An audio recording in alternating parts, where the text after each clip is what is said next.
2 Kings 4. The wife of a man from the company of the prophets cried out to Elisha, "Your servant my husband is dead, and you know that he revered the Lord. But now his creditor is coming to take my 2 boys as his slaves." Elisha replied to her, "How can I help you? Tell me, what do you have in your house?"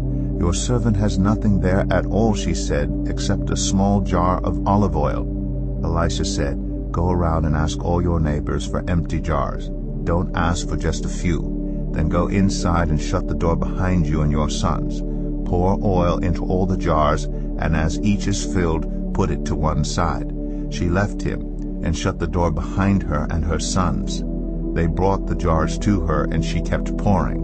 When all the jars were full, she said to her son, "Bring me another one." But he replied, "There is not a jar left." Then the oil stopped flowing. She went and told the man of God, and he said, "Go, sell the oil and pay your debts. You and your sons can live on what is left." One day Elisha went to Shunem, and a well-to-do woman was there, who urged him to stay for a meal. So whenever he came by, he stopped there to eat. She said to her husband, "I know that this man who often comes our way is a holy man of God. Let's make a small room on the roof and put in it a bed and a table, a chair, and a lamp for him. Then he can stay there whenever he comes to us." One day when Elisha came, he went up to his room and lay down there. He said to his servant Gehazi, "Call the Shunammite." So he called her, and she stood before him. Elisha said to him, "Tell her, you have gone to all this trouble for us. Now what can be done for you? Can we speak on your behalf to the king or the commander of the army?" She replied, "I have a home among my own people." "What can be done for her?" Elisha asked. Gehazi said, "She has no son, and her husband is old." Then Elisha said, "Call her." So he called her, and she stood in the doorway. About this time next year, Elisha said, "You will hold a son in your arms." "No, my lord," she objected. "Please, man of God, don't mislead your servant." But the woman became pregnant, and the next year about that same time she gave birth to a son, just as Elisha had told her. The child grew, and one day he went out to his father, who was with the reapers. He said to his father, "My head, my head." His father told a servant, "Carry him to his mother." After the servant had lifted him up and carried him to his mother, the boy sat on her lap until noon, and then he died. She went up and laid him on the bed of the man of God, then shut the door and went out.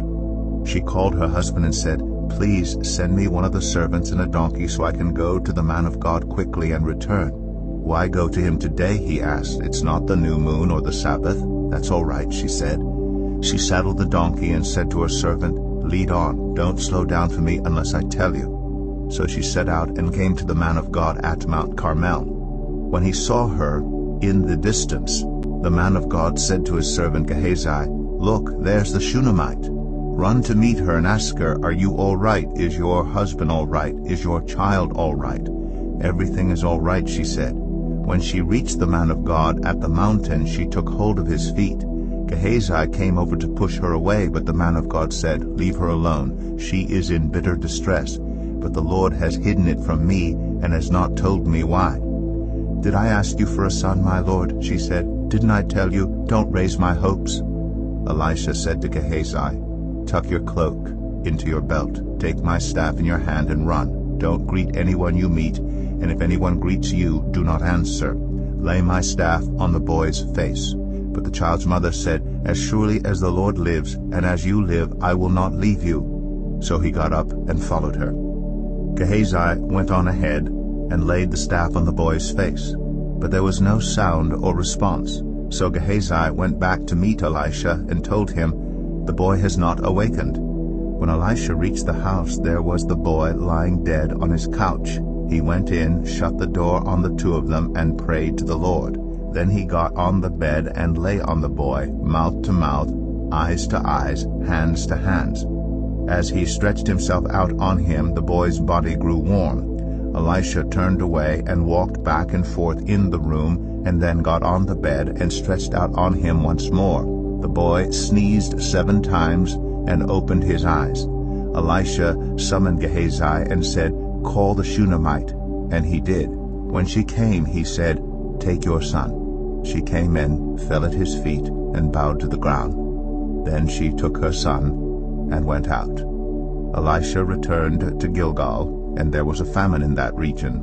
While the company of the prophets was meeting with him, he said to his servant, "Put on the large pot and cook some stew for these prophets." One of them went out into the fields to gather herbs and found a wild vine and picked as many of its gourds as his garment could hold. When he returned, he cut them up into the pot of stew, though no one knew what they were. The stew was poured out for the men, but as they began to eat it, they cried out, "Man of God, there is death in the pot," and they could not eat it. Elisha said, "Get some flour." He put it into the pot and said, "Serve it to the people to eat." And there was nothing harmful in the pot. A man came from Baal-Shalisha, bringing the man of God 20 loaves of barley bread, baked from the first ripe grain, along with some heads of new grain. "Give it to the people to eat," Elisha said. "How can I set this before 100 men?" his servant asked.